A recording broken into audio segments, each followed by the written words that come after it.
Thank you for joining us today for part one of this two-part webinar series. So do not forget to sign up for the second part. This is going to be a bonus at the right in the beginning of December when we all need all of the information we can to get through that last crazy month of December. So Dr. Shamarty will also be joining us and giving us additional information on what we call the Future Fit Dentist, leading with confidence, technology, and vision. We're thrilled to have all of you here, like I said earlier, to dive into this mindset and these strategies that are going to help you not only adapt, but thrive in this fast changing dental landscape. I know this is my 34th year, but nothing has really changed, in my opinion, more so than a lack of staff, right? And how do we really think about how do we operate our same day with less chaos, more change that's coming our way, and navigating through that with grace. So before we begin, let me ask you this. When you think about change in your practice, right, do you feel excited, overwhelmed, probably a little bit of both? That's kind of why we're here today. So this session is designed to help you cut through that chaos that comes with new technologies, shifting workflows, and really the pressure to keep your team aligned. You'll leave today with some practical strategies and mindset tools to lead change with confidence and compassion. I think that's a key point right now when we're all trying to do the best we can every day. And don't forget, this is part one. So on December 10th, Dr. Shamarty will join us for part two, and we'll continue building on today's foundation. Without further ado, let me introduce our speaker, Allison Lacoursiere, an internationally recognized coach, dental strategist, overall great human, I can tell you that. She's the founder of Clear Coaching, an ICF certified professional coach, and has over a decade of dental experience. She specializes in leadership, high performance, and communication, and she has a unique gift for turning overwhelming transitions, which we all face every day, into opportunities for growth, and clarity. She's also a faculty member at Align Technology, Upgrade Dental, and a Dental Speaker Institute, just to name a few. So today, without further ado, Allison, thank you so much for joining us. I'll turn it over to you. We're really excited to learn from you, and thanks again for spending your time with us today.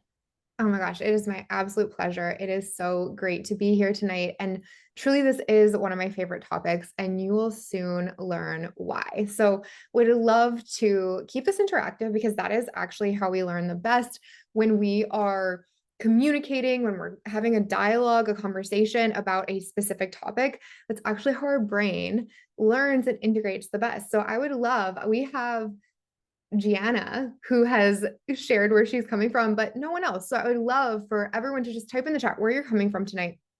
And also, if you could be so bold, what are you most excited to learn? And we're going to dive into change. We're going to dive into the stress of change. We're going to talk about what is happening in your brain and in your team's brain when we go through change. And so I have been in dentistry since I very began my career. I started off as a dental assistant. And when I was 19 years old, I got a job. I certified as an ortho assistant first, and then I got a job on the island of Bermuda. So I kicked off my career with a massive change, moving from small town Southern Alberta. I see that we have Leslie here from Calgary, small town Southern Alberta to the island of Bermuda, where I started my career. And I went through a very massive change in that period of time, which I think allowed me to really get good at it. So from there, I became the dental office manager at age 24, another massive change going from team member to manager.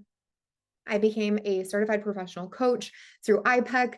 I went back to UPenn to learn about positive psychology because I felt like having a positive team member was actually really, really important. And so I learned the science of positivity, went back to UC Davis, learned how to coach as a manager, founded my company during the pandemic, another big change, and founded Women in Digital Dentistry. And so I have spent my career learning, growing, and changing.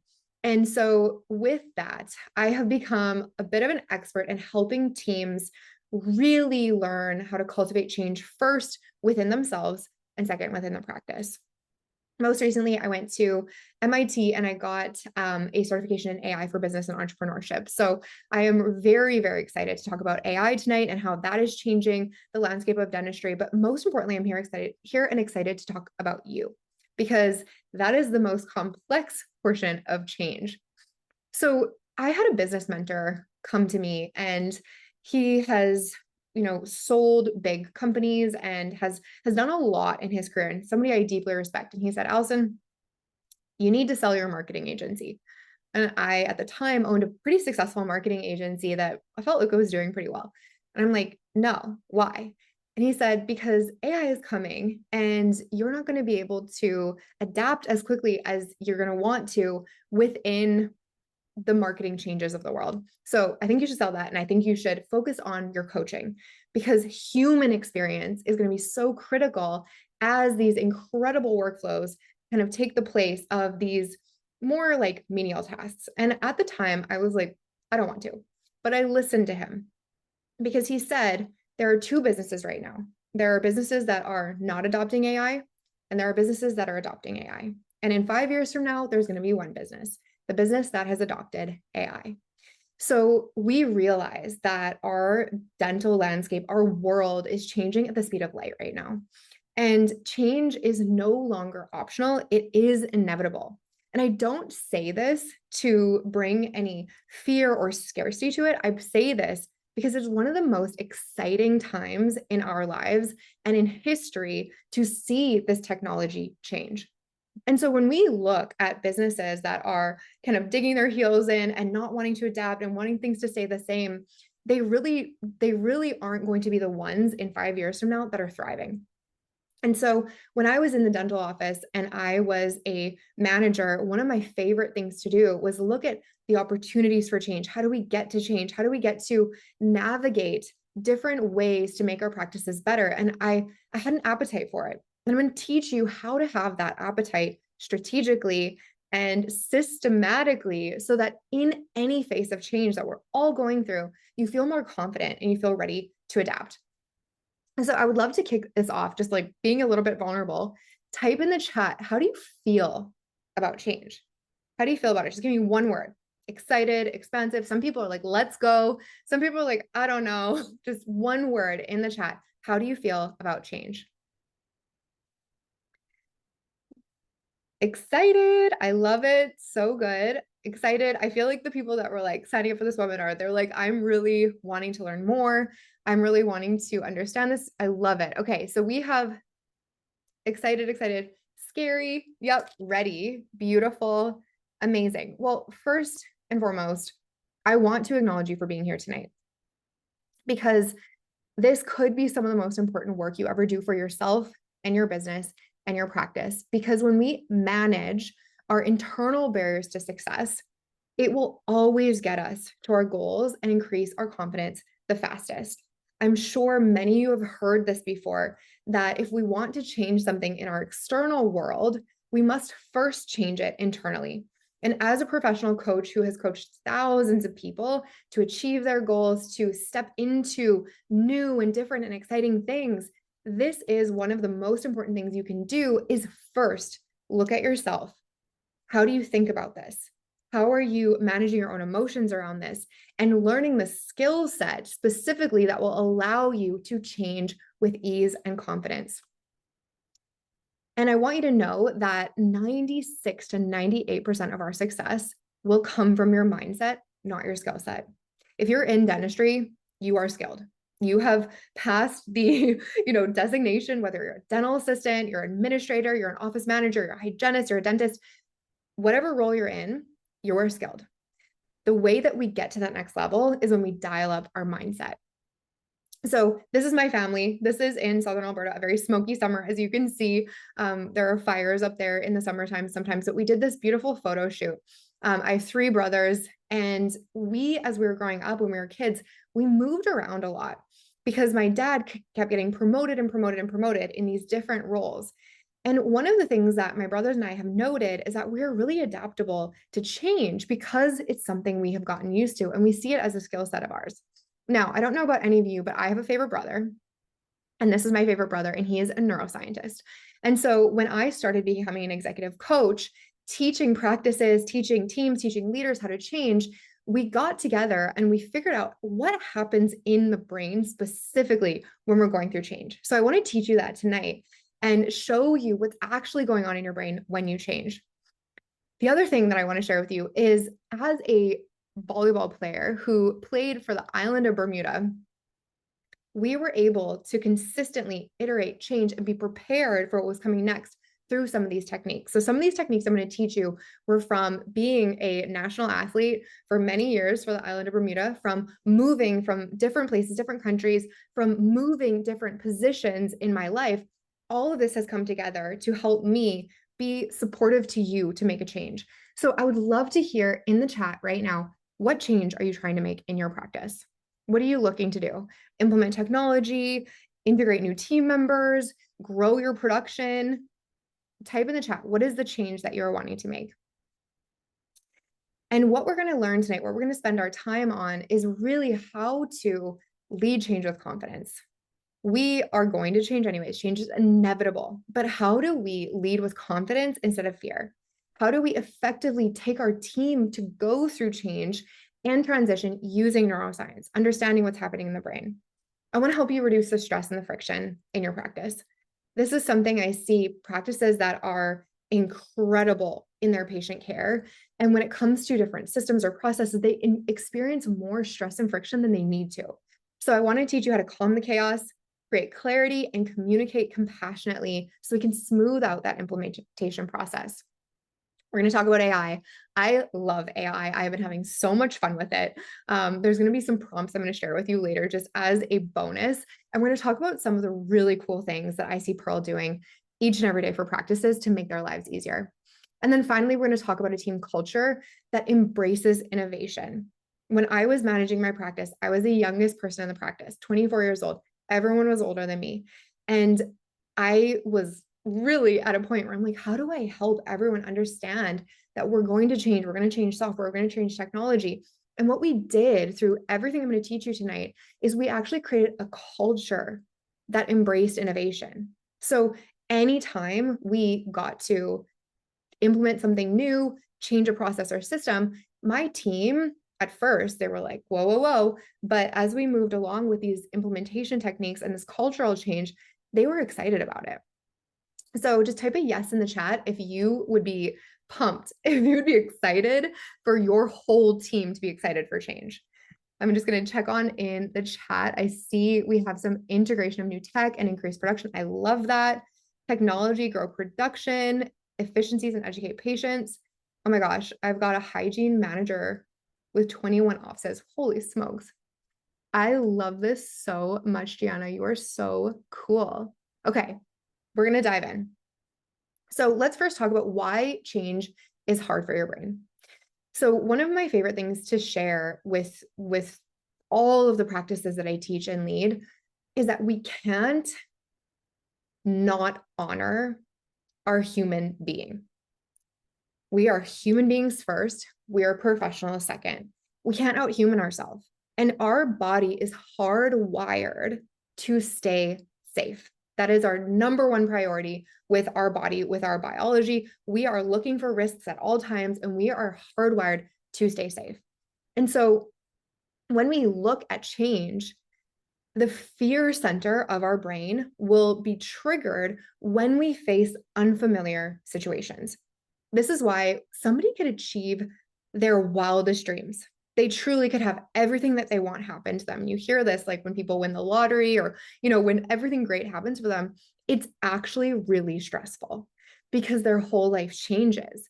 So even when the change is good, it is necessary, it is amazing, it's still really stressful because your body is saying, whoa, this is unfamiliar. I don't know if this is safe. And we have these beautiful natural responses that come forward to protect ourselves. So I want you to know this, and I want you to understand from your team's perspective, anytime we're doing something new, whether it's the most amazing thing in the world, there is a part of their subconscious mind, the part of our brain and body that is meant to keep us safe and alive, is going to come forward and be like, whoa, I'm scared. So I want you to know it's normal when it comes to unfamiliar situations. So our old patterns, even though we know we're like, this isn't working, we could probably do better. We want to implement technology. We would love for our life to be easier. The ones that you have are safe. The new ones feel clunky, and it's not failure, it's normal. So I want to validate each and every one of you for anybody that's gone through a change in their life and they made it through on the other side and it was better and faster and more amazing and maybe you're more efficient. I know there's a messy middle in there. And that messy middle is your body's biology trying to keep you safe. It's so normal. So let's figure out, how do we overcome that? So we're wired for safety, not growth. And I want you to know, if your team has resistance, it is not defiance, even though it feels like it sometimes. And trust me, when I was rolling out new things as a millennial in my practice, and my team members who had been there literally since the day I was born, they're like, Allison, I don't like this. It felt like defiance to me. It did. It definitely felt like defiance at first. But when I learned that they were just scared and they were just uncertain, and it was their body's response kicking up to keep them safe, then I knew how to communicate differently. So I'm going to teach you that the change triggers the uncertainty, the stress, and the overwhelm automatically. It is not anybody's fault. It is natural. It is our body's response to behavior, to change. So how do we change this? Like, what do we do with that? We have to first understand our thoughts. So there's this beautiful term in neuroscience called metacognition. It really just means understanding what you're thinking. So I would just love for you, anybody that's here on their keyboards, they're not driving, type in the chat, yes, if you are aware of the thoughts that you're having every single day, if you're aware of them, if you're aware that, whoa, that was probably a pretty negative thought, or, oh, that was a helpful thought, or I know I'm thinking thoughts that are serving me, or I know I'm thinking thoughts that are not serving me. The first time someone asked me this, I honestly didn't connect the dots. I really didn't. And it took me a little bit of time to recognize that our thoughts, we can be aware of. So you want to be aware of your own thinking, and you want to understand and pull out your repetitive beliefs. The other thing I want to tell you is that there is a very cool term called neuroplasticity, where our brain can actually change. So if you have a resistance to change, if you have a fear of change, if you're recognizing, I feel worried or I feel scared by this, you can actually change your thoughts to say, I feel excited. This is going to be fun. I am super capable. So you can change your brain. And there's a lot of new science around this to show how malleable our brain really is. Old science said at 21 years old, we are the personality we're going to be forever. New science says we get to consistently and continuously evolve and adapt. No matter how old you are, no matter what you've been through, no matter if you haven't changed a lot in your life, you still can. So the good news is we all can change our brains. They are not hardwired, they're actually soft wired. And the other cool thing is, if you repeat it, your brain will believe it. So if you consistently repeat certain affirmations, certain statements, certain thoughts, your brain will automatically, subconsciously believe them. So this is the power of language. This is the power of intention. This is the power of being aware, metacognition, understanding what you're thinking. So when we look at change, if you want to change intentionally, you have to think intentionally. You have to think intentionally. So when we look at the power of our thoughts, we have 60 to 70,000 thoughts per day. 90 to 95% of those thoughts are repetitive from the day before. And 80% of those thoughts are negative. One of my favorite neuroscientists calls these ants, automatic negative thoughts. It is part of our human condition. Again, we are hardwired to survive, not thrive. And so the negative thoughts are the ones we pay attention to more, because they're causing us to be at risk. Whereas good things, they're fine, they're positive, but they don't cause us to have any survival instinct kick in. And again, our survival instinct is the strongest instinct we have. We are hardwired to survive. So 80% of those thoughts are negative, and our internal narrative is mostly automated unless you consciously choose to change it. And this is what the leaders, the best leaders in the world, are consciously choosing to change their internal narrative. The best leaders in the world are definitely not allowing their automatic negative thoughts to run the show. So we're going to talk about specifically what you can do with this, but just recognize your thoughts will create your feelings, and your feelings will create your actions or inactions. So I love to say, what you think about, you bring about. When we look at cognitive behavioral coaching, your thoughts will lead to those feelings, which will lead to actions or inactions. So a lot of people come to me and say, Allison, I want to achieve, this much in production this year, or I want my team to show up with this intensity, or I want to have a trip to Italy, or I want to lose 20 pounds, whatever they want. They come to me as their coach and they ask for it. And the problem that most people have when they're wanting to change something is they'll look specifically at their actions or their inactions. I can't do it. I can't get to the gym. I can't speak positively to my team. I can't get this process to work. I can't get this system to function. Or I keep doing this. I keep doing the same thing over and over again. Give me a yes in the chat if this resonates. If you've been doing some of the same things over and over again and you just can't get yourself to change, be honest. It's okay. This is a vulnerable exercise here. It's happened to me. Of course it has. Why? Because we're hardwired to stay the same because it is the safest. So, how do we change that? We go to our thoughts. What are we thinking about this? How is it making us feel? And then you will automatically take an action or stop doing something when the thoughts and feelings line up. So, specifically, we have to get aware as leaders, especially. And in my opinion, every single person in the practice is a leader. Every single person. You are leading in your position, you are leading with your patients. It doesn't matter if you don't have a title, you are a leader because you are there. You are leading your own life. So, for leaders specifically, we have to start to metacognition, become aware of our thoughts. What are you saying to yourself that is actually supporting your goal or hurting your goal? Now, let's look through some examples. A limiting or opposite thought, I'm not sure what I'm doing. I'm going to mess this up. This change won't matter. Patients won't even notice. They won't follow through. Nobody's going to care. This is hard. I'm not cut out for this. I'll stay quiet. Better not rock the boat. They'll never follow through. I'm too tired or overwhelmed to stay positive. So these limiting thoughts will cause us to feel a sense of fear, a sense of dread, a sense of scary. This doesn't feel good.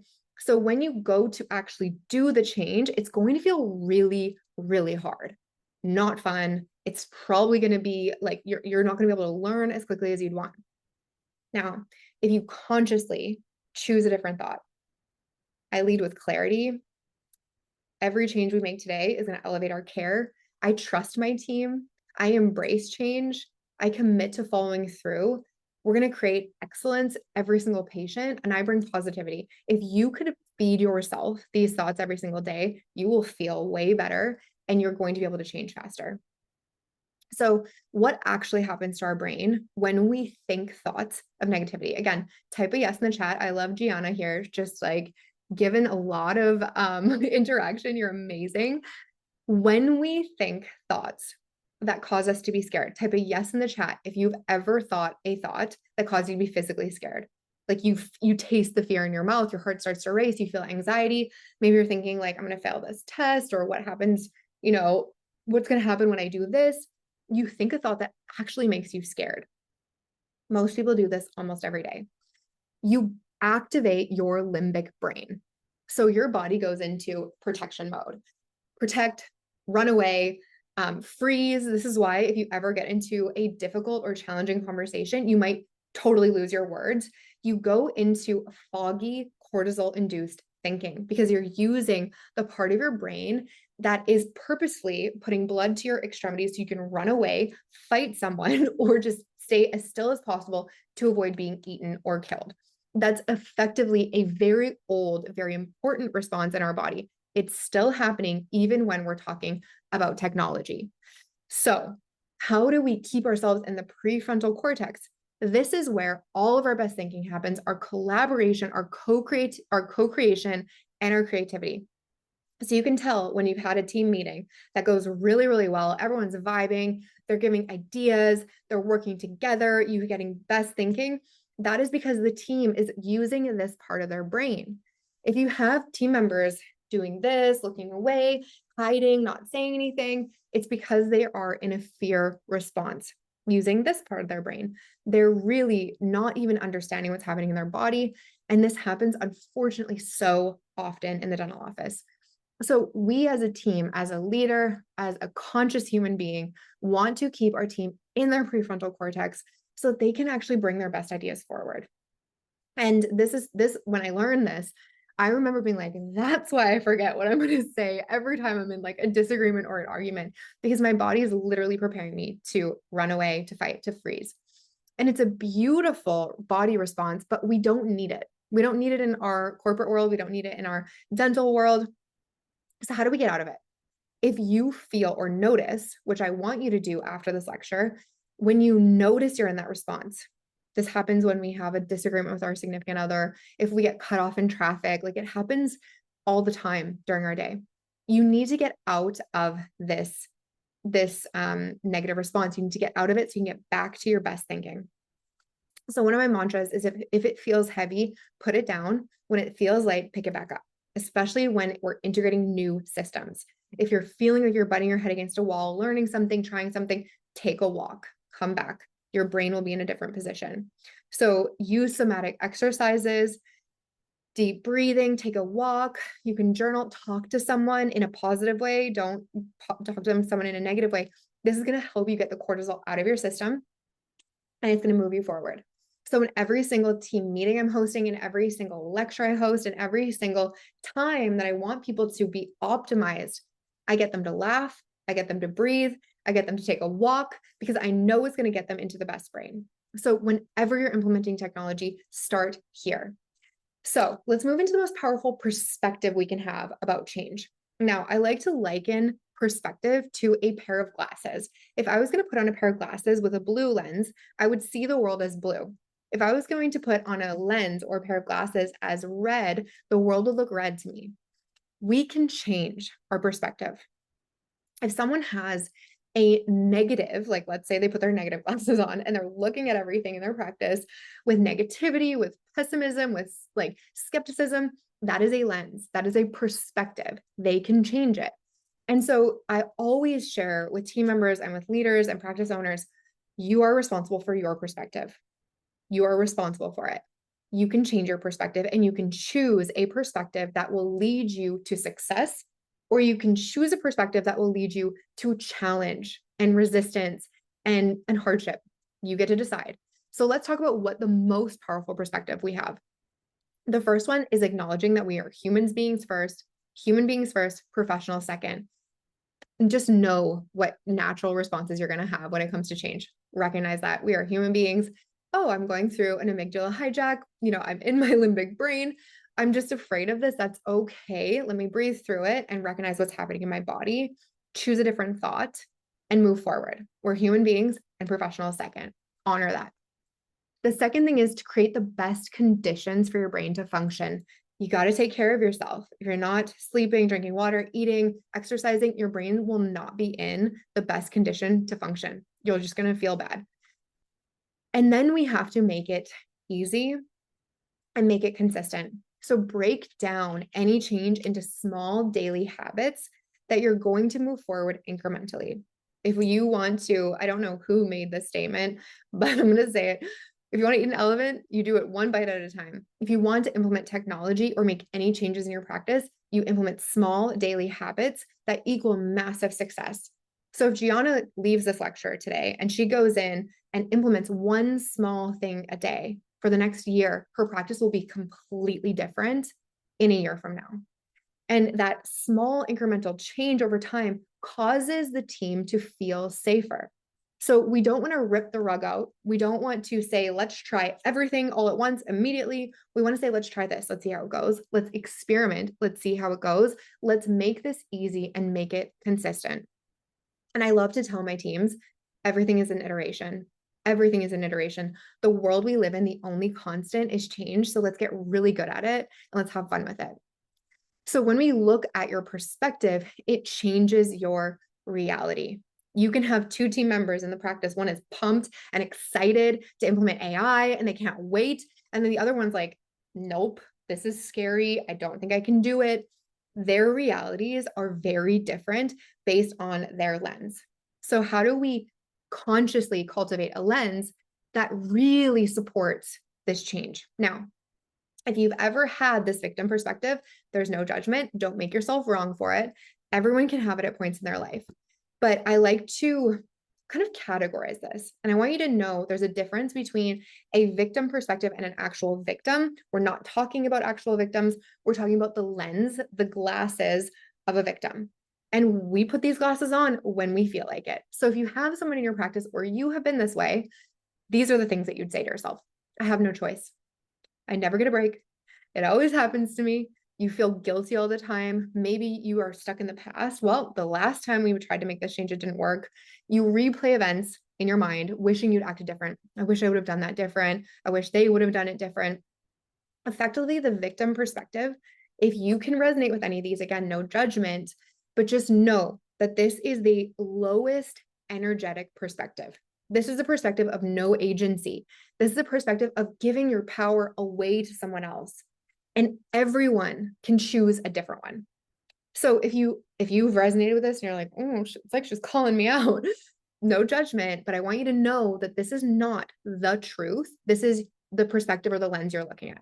You can change this by choosing different thoughts, by knowing that you are accountable and responsible to yourself, and that you can make a different choice and you can have a different perspective, which ultimately feels a whole lot better.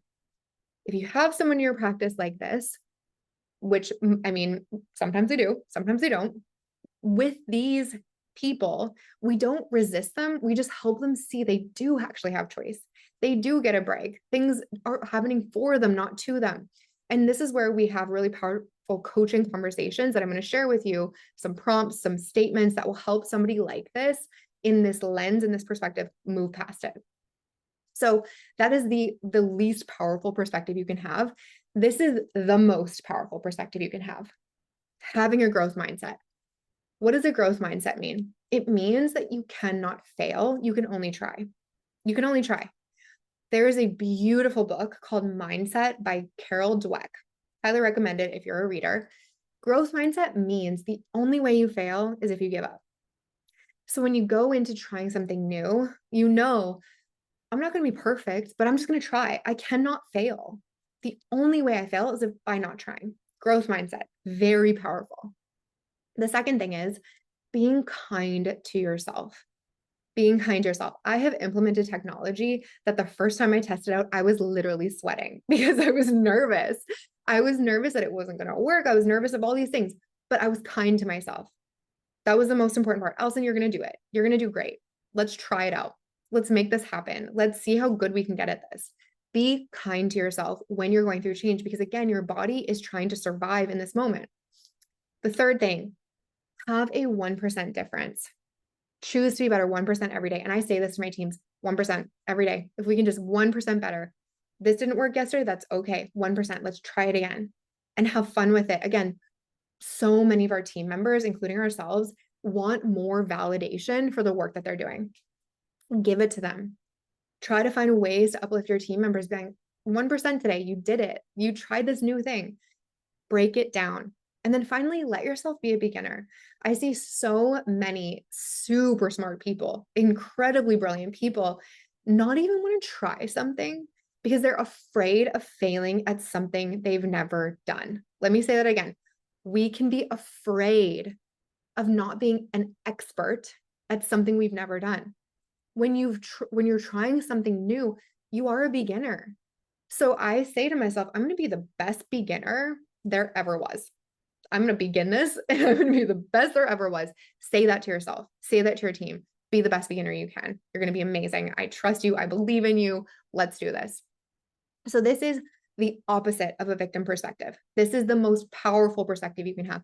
You can cultivate this into your culture with the words you say. So one of my things that I love to bring forward for teams and to help them ask themselves this question is when something feels sticky or hard or challenging, I get them to ask themselves this question. How is this for me?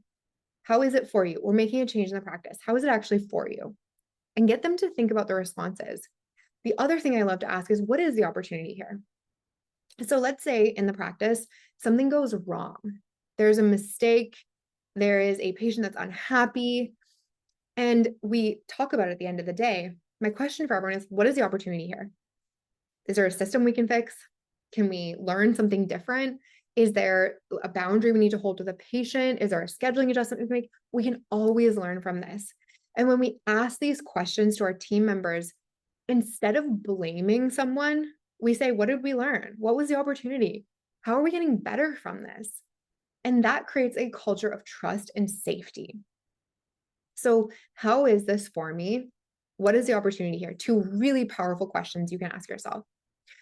So, when I see teams that are dysfunctional, that are scared, that are resistant to change, I often see there is just a gap in leadership. Now, there's two different kinds of gaps. There is a personal leadership gap. This could be team members not owning their role and not stepping into the leadership that they really can. And then there's the gap of leadership of how are we really implementing this? So often teams don't resist systems or changes in technology. They usually resist poorly led transitions. What is a poorly led transition? Lack of communication, trying to do everything all at once, not being very clear on the why behind it. And this leads to just stories that are coming in. If we come into the practice and say, we're implementing new AI software, by Monday, we're doing it. What happens with the team is fear immediately because we're hardwired to survive. And then we have everyone just kind of making stories up in our mind of what this change really means. And usually those stories are less accurate and less positive than the truth.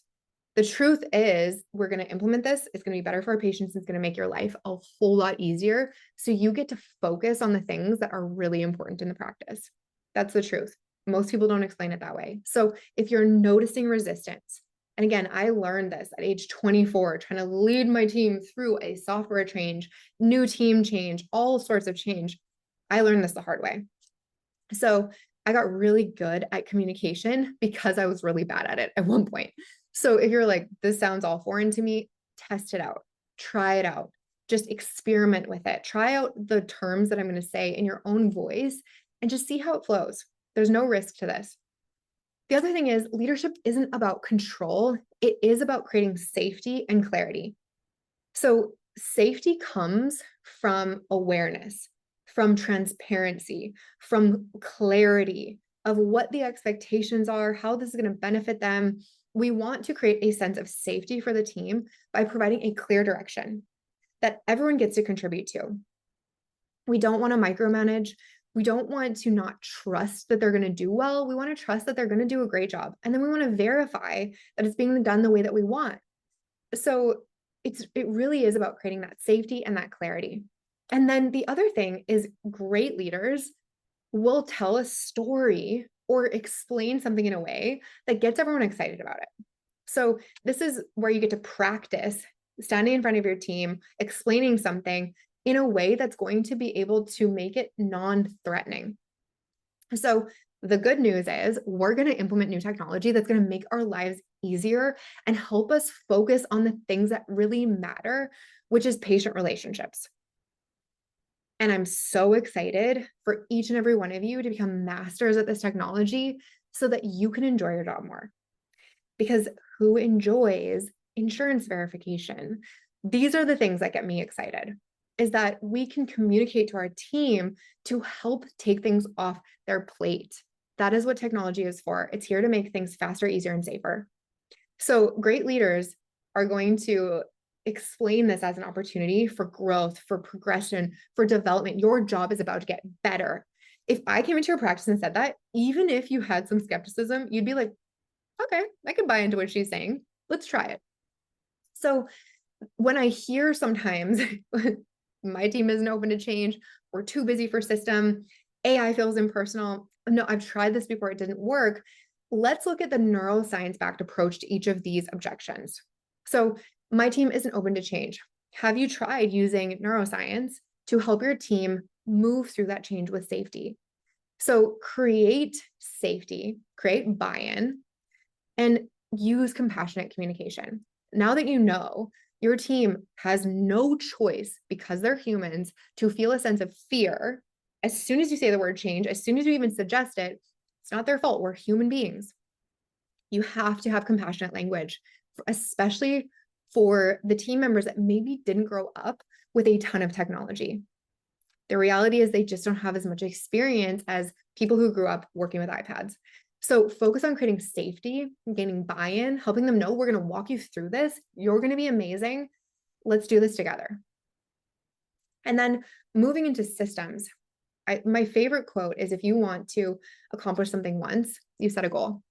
If you want to accomplish something multiple times with ease, you set a system. Systems make your life easier. AI systems make your life extra easy. So leverage AI and use smart systems so that we get to work on the things that we love and we get to work smarter and not harder. Let's do this together. And then the AI feels impersonal. Of course, there are certain things that don't need a personality. Insurance verification is not something that needs a whole lot of personality, but me helping a patient understand that it's not going to be scary to get this implant and it really is going to be incredible to get these clear aligners, that's what takes human connection. That's what we get to focus on when these administrative tasks or things are off our plate. So AI enhances the human connection on the important things and removes those repetitive tasks that really, they don't take a whole lot of personality. So we want to be able to focus on the human things that really, really matter. Patient relationships, patient communication, connecting with people. I remember working at my front desk and being on the phone with an insurance company or doing something with a schedule, and a patient would walk in and I'm kind of like, hey, I don't know if anybody's ever resonated with that, but you don't get to look at someone in the face and say, oh my gosh, I'm so happy you're here. We're so excited to start today. That's what happens when you can take these things that can be on someone else's plate, AI's plate, and do the things that really matter. And then I've tried it before, it doesn't work, is my favorite line to shift the mindset on. Yeah. So the science behind change management, when someone says, I've tried this before, it didn't work, validate it. That makes total sense. I can imagine that would be frustrating for you. Why don't we try this in a different way? Why don't we try it in a way that is different maybe than the last time you tried it? Let's try a different approach. So tell me more about why it didn't work. Tell me more about what happened last time. I want to hear it. So what you're doing is, you're, instead of resisting that person, you're saying, tell me more. That sounds hard. I'm so sorry that happened. Okay, now I understand. Are you open to trying this in a different way? Let's experiment together.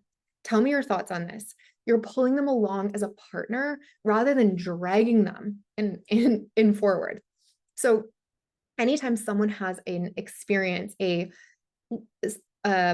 resistance, something that's been hard for them, you want to validate that, but you don't have to validate that we're not going to try again. That makes total sense. That would be frustrating. I can imagine that would be really hard with all the work that you put in and it didn't work. Why don't we figure out what specifically didn't work and see how we can try this again together in a different way? I'm here to support you. Let's try it. Let's test it out. So it's removing the risk. People are so afraid to fail. People are so afraid to look bad. And so when we can help them understand there's no risk in trying, that we're going to try this in a different way, we're going to do this together, I'm on your team, it keeps them in their prefrontal cortex and they don't get scared. If you see someone in resistance, they are afraid. That's it, period.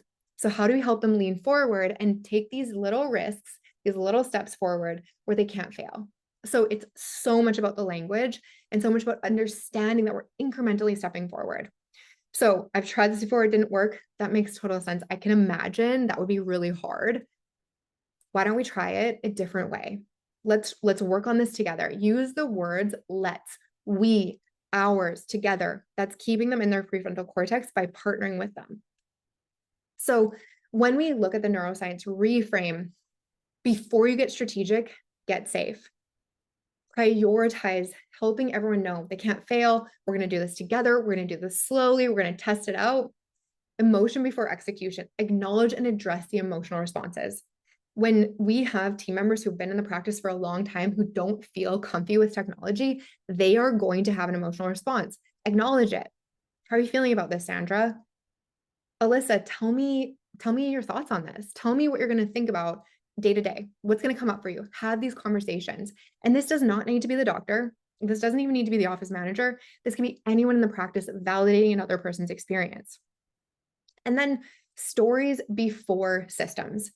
So share the story of why this matters, inspire them, engage the team, rather than just saying, boom, this is what we're doing, implement this technology, create a story. This is for you to help you in your job, make this easier and better and faster. This is for our patients so that they can understand what we're saying to them. One of my favorite things to say is save your words, look at the photos instead. I can't read radiographs the same way my doctor can. Certainly our patients can. Save your words, look at the graphics. We don't have to talk as much. So we want to create stories around the why. And then really how you communicate will determine if the change sticks. So it will impact the change and your team's willingness to embrace it. We have great leaders that they could say, let's jump on the moon. And you'd say, let's do it because you're inspired. So become that kind of leader that helps inspire your team. So here's a framework. First, calm the chaos in your own self.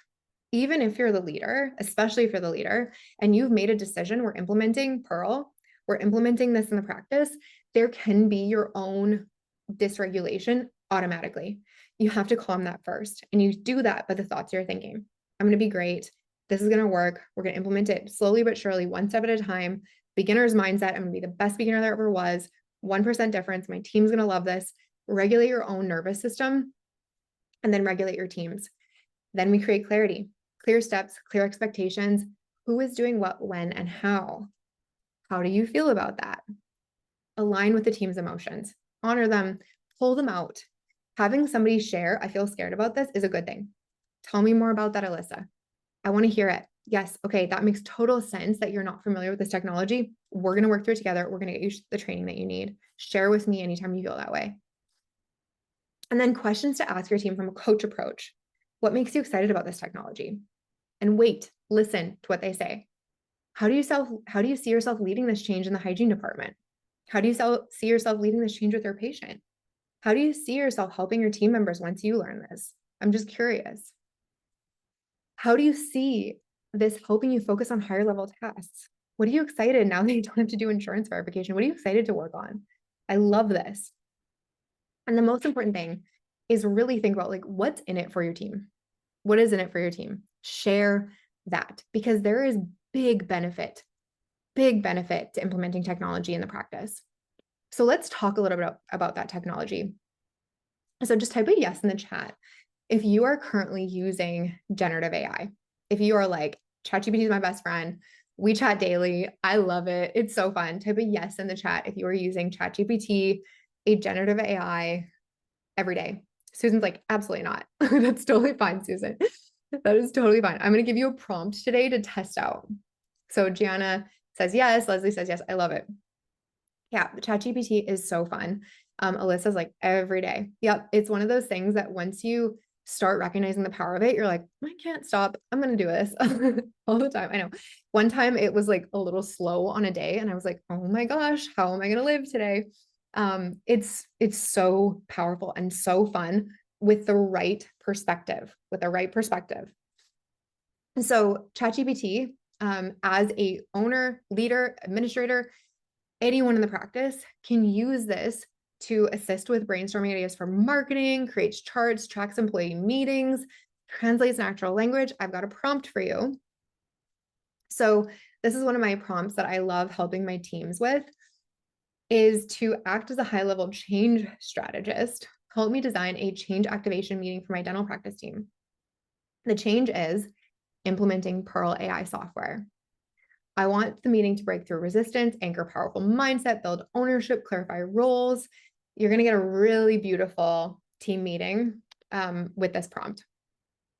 I have another one, a prompt for empowering language for team change.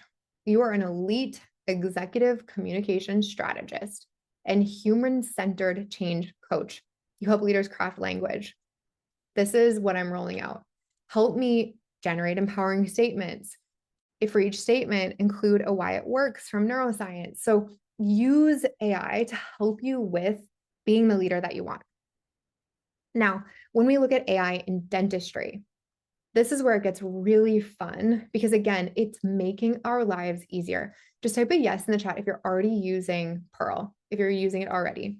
I got to experience it the other day for the first time as a patient. I had bite wings taken, and from the patient's experience, it was really powerful. I was honestly kind of surprised at how much it impacted me, even when I knew about it. I was like, I know x-rays, I know dental terminology. I'm the clinically trained dental assistant, but wow, I can see a lot of myself. And it kind of scared me because I've been grinding. So with AI in dentistry, we get to have AI helping us with our scheduling, diagnostic assistance. It's so, so powerful. Now, insurance verification, now, daily huddle prep. So, these are just some of the ways, again, that we get to free up our time. This honestly, when I learned about this, I'm like, I'm going back to be an office manager because this would make my job so much more fun. So, those are the things that this can take over inside of a practice and support you as the leader. And then we have image check. So I'm just going to show you this. This is where in real time, it will check to see if there are things that are pointing out, like, do we need to take more images? Do we need to do something different? Yeah. It does help with scheduling and huddle. And I'll get Sheela to speak to that when we finish. And then this is one of my favorite things as well, because I used to do this manually as a manager. This used to take me hours as a manager reporting undiagnosed in the practice. So it will actually look through the x-rays and pull out what opportunities are there for showing our patients more clearly what's happening, for presenting treatment. This used to be things that I did as a manager by myself.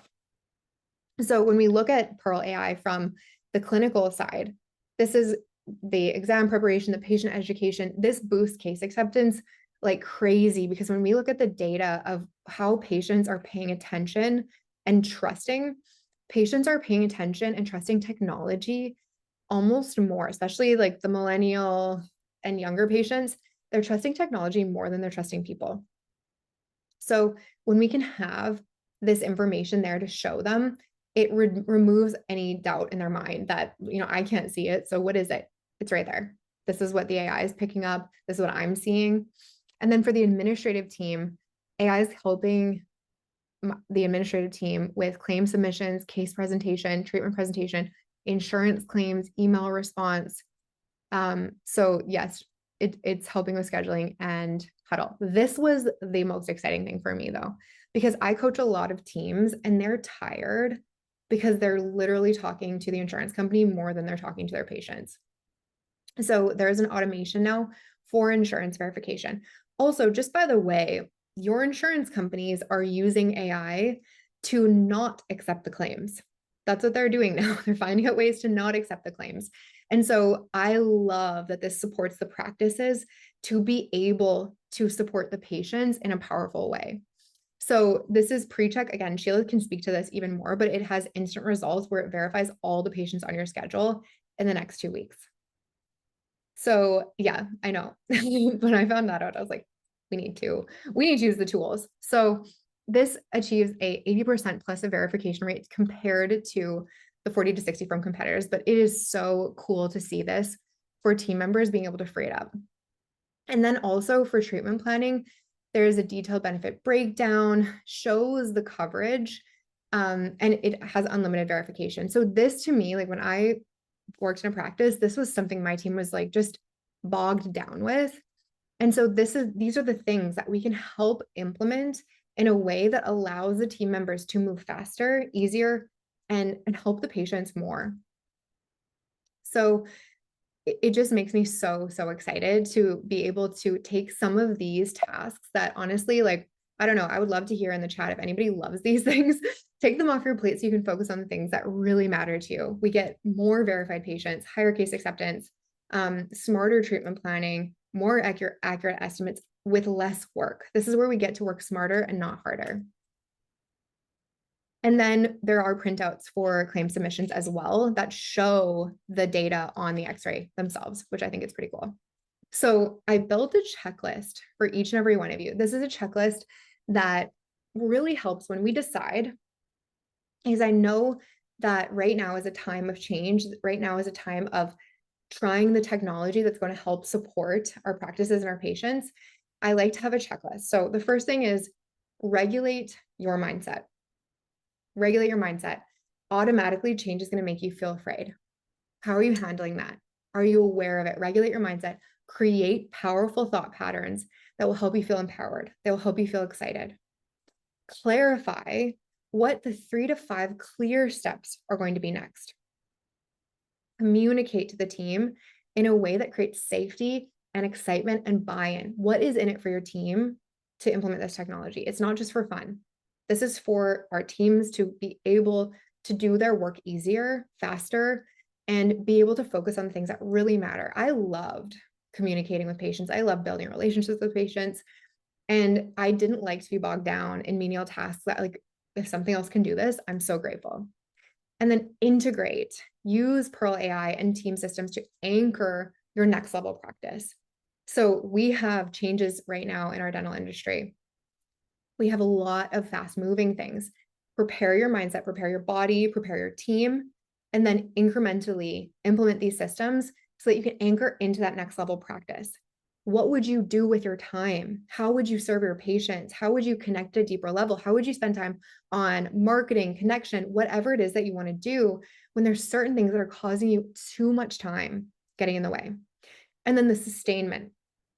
So where we create those daily habits, those daily rituals, those feedback loops. My favorite mantra for any leader: we trust that it's getting done. We trust that our team is capable. We trust that our team is amazing and awesome. And we verify that everything is being done in the way that we hope for.